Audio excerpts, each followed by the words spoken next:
Welcome to Control Engineering of 7th semester. Today we shall discuss on Module 2, that is Mathematical Modeling. Today we shall start with the session 1. First of all, let us know what are the course outcomes of this module. At the end of the course, the student will be able to understand the mathematical modeling of mechanical, electrical, thermal, hydraulic and pneumatic systems. He is also able to draw the analogous electrical network for mechanical, thermal and fluid systems. Also, we can determine the transfer function of the given system. First of all, let us start with the introduction of this chapter. We all have discussed in module 1 regarding what is a control system. So a control system is nothing but it is a collection of several physical systems, also known as subsystems, which may be of mechanical type, electrical type, electronic or thermal or hydraulic or of a pneumatic type. These control systems consist of different physical systems. So the idealized representation of these physical system is called as a physical model. The control systems can be represented with a set of mathematical equations also, and such a method is known as mathematical modeling. In this mathematical modeling, basically we make use of differential equations. The differential equations will try to represent the working of the control systems. These models, mathematical models, are useful for analysis and design of control systems. Mathematical models are equations. They are basically equations which describe the relationship between the input and the output of that system. They are also used to determine the behavior of the system or to enable the forecast that is to be made based on the behavior of the system under specific conditions. In this chapter, a range of systems will be considered, including mechanical, electrical, thermal and fluid examples. Now, let us know what is a transfer function. For any control system, it has some input and some output. For such a control system, we define the transfer function g of s, where the suffix s indicates it is the Laplace of the function. So the transfer function g of s is defined as output by input, where the equation can be represented for a transfer function as g of s is equals to y of s divided by x of s. So what does y of s indicates? It is nothing but the Laplace transform of the output divided by the Laplace transform of input. So the transfer function is nothing but it is the ratio of Laplace transform of output divided by Laplace transform of input. By using this transfer function, we can write a simple diagram or a multiplication factor as shown in figure with the help of a block diagram. So in the block diagram, we can see that the block indicates the transfer function, that is g of s, and the input is x of s and y of s represents the output. So by using this Laplace transform of input and output, we can use the transfer function for representing any control system like using the multiplication factor or the gain. So that's about a transfer function. The next topic is models of mechanical system. What is a mechanical system? Basically, a mechanical system is a one which consists of three main elements, that is a spring, a dashpot and a mass. So such a system which consists of at least these three elements is called as a mechanical system. The governing equations are obtained for this mechanical system based on the Newton's second law of motion. As we all know that the Newton's second law of motion states that the summation of the force is equals to mass into acceleration. So this law holds good for rectilinear or for translation motion also. Here in this equation, the F indicates force, M indicates mass and A indicates the acceleration, followed with their consistent units.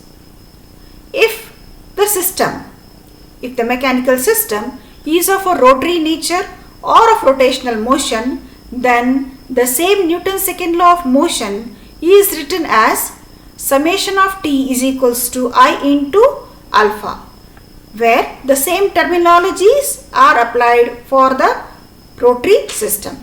Here T indicates it is torque, I stands for moment of inertia and alpha indicates the angular acceleration with their consistent units. As we just discussed that the basic elements of a mechanical system are spring, dashpot and masses.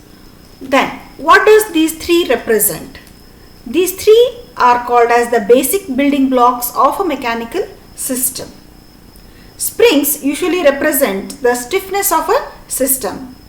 So whenever we make use of a system, a spring, it is basically used for representing the stiffness of the system. Similarly, a dashpot. A dashpot is the one which will try to oppose the motion.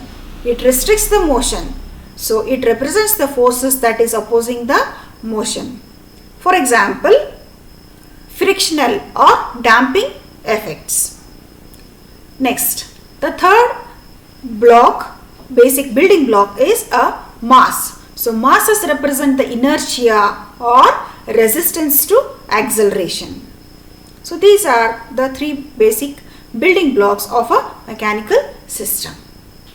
Now let us know what are the elements, basic building blocks of a translational system of a mechanical type. The first one is a spring. So the springiness or stiffness of a system can be represented by a spring. So something springiness is represented by a spring. So for a linear spring, the extension is Y. That means if we stretch the spring in any direction, suppose along its length direction, then the extension is nothing but it is Y and it is proportional to the applied force on the spring. So therefore we can write it as F is equals to K into Y. So here K represents the stiffness of the spring. As we know, Y represents the displacement and F is the force. So therefore F is equals to K into Y. Now for a damper. In case of a damper, the damper acts as a resistance for the opposing motion. So therefore the damping of a mechanical system can be represented by a dashpot. Here the resistive force F which has to be overcome is proportional to the velocity of the piston. So a damper is nothing but it consists of a cylinder and a piston arrangement with a fluid, viscous fluid inside. So therefore the resistive force F is the one which has to overcome the velocity of the piston movement should be such that it will overcome the force applied, and hence it is defined as the rate of change of displacement Y with time. The resistive force F which has to be overcome is proportional to the velocity of the piston and hence the rate of change of displacement Y with time. So therefore we can write it as dy by dt. So thus we can write for a damper as F is equals to C into dy by dt. So here dy by dt represents the rate of change of displacement y with respect to time, and the equation is as given below, and the figure shows a simple damper. Next, the third element of a mechanical system is a mass. The inertia of a system, that is how much it resists being accelerated, can be represented by means of mass. So usually mass is represented as m, and the relationship between the force and a mass is nothing but, according to Newton's second law, it is F is equals to m into a. So therefore, since a is the acceleration and it is written as F is equals to m into a, and a is nothing but d square y by dt square. Now, let us discuss the building blocks, main building blocks of a rotational system. A mechanical rotational system consists of building blocks such as torsional spring. Instead of a spring used in a linear system, we represent it as a torsional spring because it is of a rotational type. So the system is subjected to rotary. So here the spring is a torsional spring. The springiness or stiffness in case of a rotational spring is represented by torsional spring. So for a torsional spring, the spring will be displaced by an angle theta or rotated by an angle theta, which is proportional to the torque T. So T is nothing but the torque, capital T is the torque. So how much is the force applied in case of a linear system? Here torque represents the force, or it is a replacement of a force. So therefore, for a torsional spring, we can write it as torque is equals to torsional stiffness into angular displacement.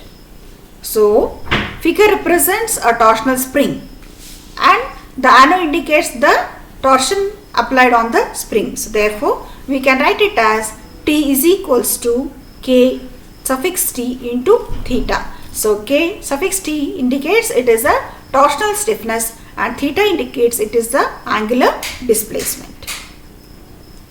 The second element of a rotational system is rotational dashpot. So the damping effect that is produced in linear system, the same is been replaced by a term called as a rotational dashpot. The damping inherent in rotational motion is represented by a rotational dashpot. So for a rotational dashpot, that is effectively a disc, nothing but, as I said in the previous explanation, so it consists of a cylinder and a piston with a viscous fluid. So here the disc is subjected to rotation in a fluid. So the resistive torque T is proportional to angular velocity omega. So therefore we can write it as the damping torque is equals to damping coefficient into angular velocity. As we discussed earlier, so C into, the term C stands for damping coefficient and dy by dt. So here the damping torque is nothing but damping coefficient into angular velocity. So we can write it as Td is equals to C into omega. But omega is nothing but what? The displacement or the displacement of the this one of the disc in terms of angular displacement. So therefore d theta by dt.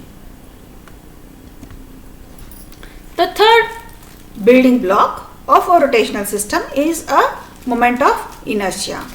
So the inertia of a rotational system is represented by the moment of inertia of a mass. Similar to a mass, we have a mass also here, but the mass is subjected to rotation. So therefore the torque T applied to a mass with a moment of inertia I will result in an angular acceleration alpha, and thus we can write the angular acceleration as rate of change of angular velocity omega with respect to time. But angular velocity is nothing but it is omega, which is the rate of change of angle with time. So therefore totally altogether we can write that the torque is nothing but inertia into angular acceleration. So T is equals to I is inertia, angular acceleration is theta double dot. But theta double dot can be written as I into d square theta divided by dt square. So figure shows a mass to which a torque is applied with a moment of inertia I. In the figure below we can see a tabular column representing a translational motion and a rotational motion with their elements.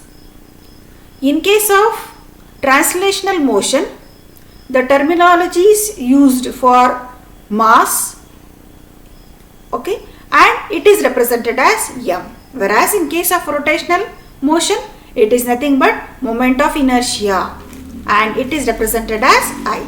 Similarly, we have the other terms, so damping coefficient or friction represented by B, and here in case of rotational motion the damping coefficient or friction is represented as C. Based on the different types of mechanical system, the tabulation has been done for the different terminologies. Coming to spring stiffness, it is K in translational motion and it is Kt in case of rotational motion. Force is represented as F in translational motion, whereas it is torque T in rotational motion. Displacement is represented as X in translational motion and it is angular displacement theta. Velocity is x dot, whereas angular velocity is omega. The corresponding terms of velocity is angular velocity represented as omega. Similarly, acceleration is x double dot, so the corresponding term used for a rotational motion is angular acceleration and it is alpha. That's all about a mechanical system. Now we shall discuss what are the building blocks of an electrical circuit. We all have a basic idea that the electrical circuits mainly consist of resistors, inductors, capacitors and all. So for an electrical circuit, the first building block is a resistor. What is the function of this resistor then? So usually the resistors act to reduce the current flow and at the same time they act to lower the voltage levels within the circuits. For a resistor with a resistance capital R, usually the resistance is represented as capital R. The potential difference is V across it, then there is a current I through it.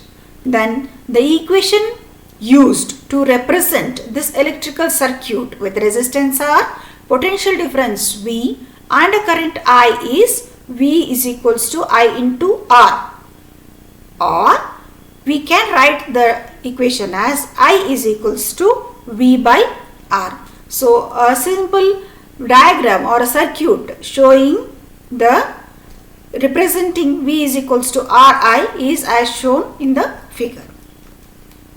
The second building block of an electrical circuit is inductor. What is the function of this inductor? An inductor is nothing but an energy storage device.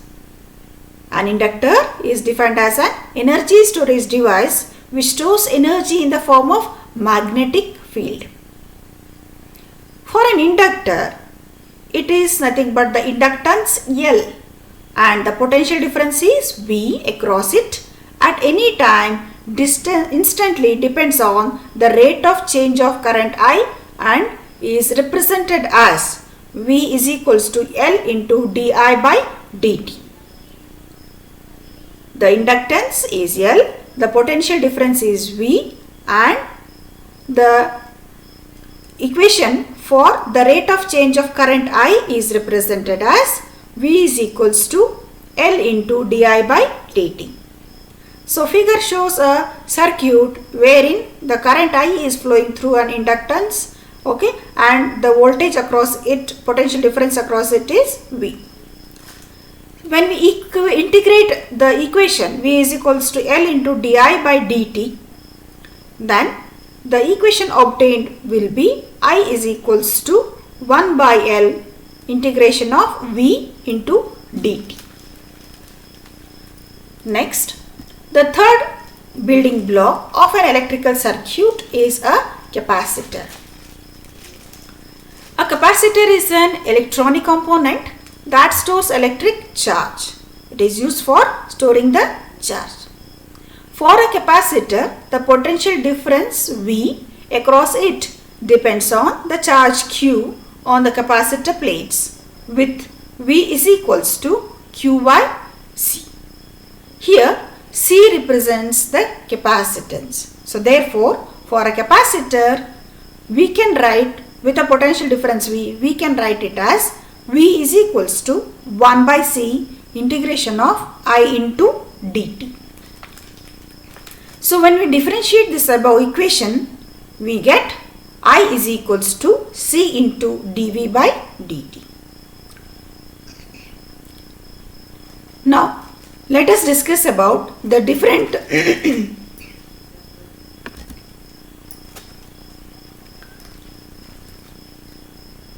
Now, let us discuss about the thermal system. Coming to the models of thermal systems. Thermal systems make use of the building blocks as the first one is thermal resistance. The thermal resistance R is the resistance offered for the rate of flow of heat. So in case of thermal systems, we talk about the rate of flow of heat flow. So the thermal resistance is represented as capital R, and it is the resistance offered to the rate of flow of heat Q, and is defined as Q is equals to T1 minus T2 by R. So in the figure below we can see a plate, a thin plate, which is having a temperature differences T1 and T2. So T1 at the inlet and T2 at the outlet. So for heat conduction through a solid, we have the rate of flow of heat proportional to the cross-sectional area and the temperature gradient. Thus, for 2 points at temperatures T1 and T2 and a distance of L apart, that means the thickness of the plate. So Q is given as Q is equals to A into K, T1 minus T2 by L. So here K represents the thermal conductivity of the solid material or the plate that is used, and thermal resistance is nothing but R, where R is L divided by A into K.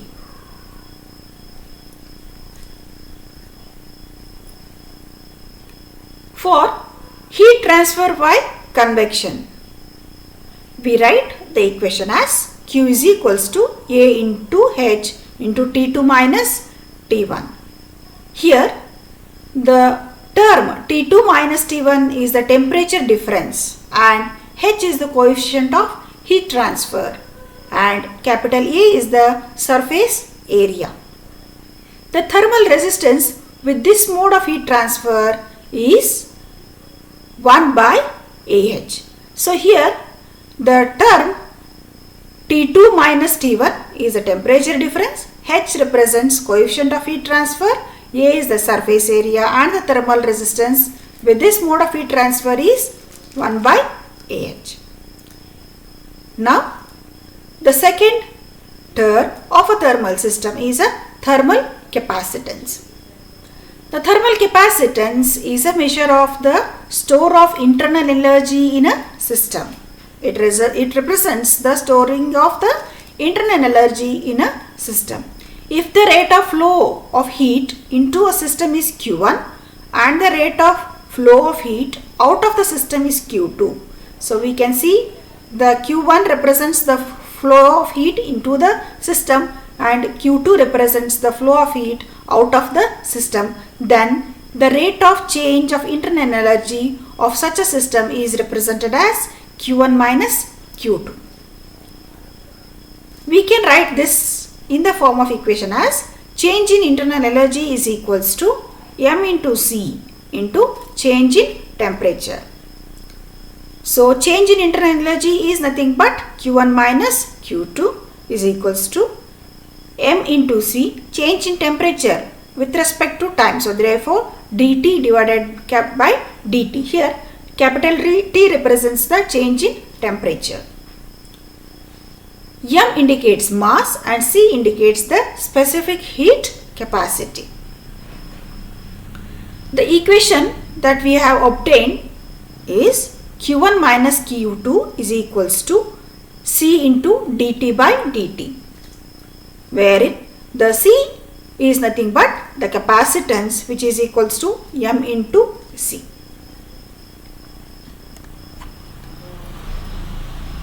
Now let us discuss few of the multiple choice questions discussed in our today's session. The first multiple choice question is, the basic elements of electrical system are. The options given here are spring, dashpot and masses, torsional spring, rotational dashpot, moment of inertia, resistor, inductor, capacitor, thermal resistance, thermal capacitance. As we discussed in our session that the basic elements of an electrical system are mainly resistor, inductor and capacitor. So therefore the right answer will be option C. The second question is also on an electrical system. So electrical resistance is analogous to. So the resistance used in an electrical system is analogous. So analogous means it is similar to some of the terminologies used in other systems. So which is the correct answer? We have to choose among the four. The first one is inertia, second is a damper, the third is a spring and the fourth is a fluid capacity. Here resistance in electrical circuits act or function similar to the dampers used in a mechanical system, that is they try to oppose the motion. So therefore resistance is analogous to damper used in a mechanical system. The third multiple choice question is, under mechanical rotational system and electrical system, the quantities that are analogous are. So we have to find out the analogous terms in mechanical rotational and electrical system. So angular velocity and current, the first one, angular displacement and charge, second, third, viscous friction and coefficient resistance, fourth, moment of inertia and conductance. Here we can see that the terms that are used in rotational system, for example, moment of inertia is nothing but mass. So it is analogous to conductance in case of electrical system. So therefore the fourth option will be the right option. So therefore the right option is answer D. Fourth multiple choice question is, under analogy of electrical and thermal systems, the resistance under thermal quantities is expressed in terms of.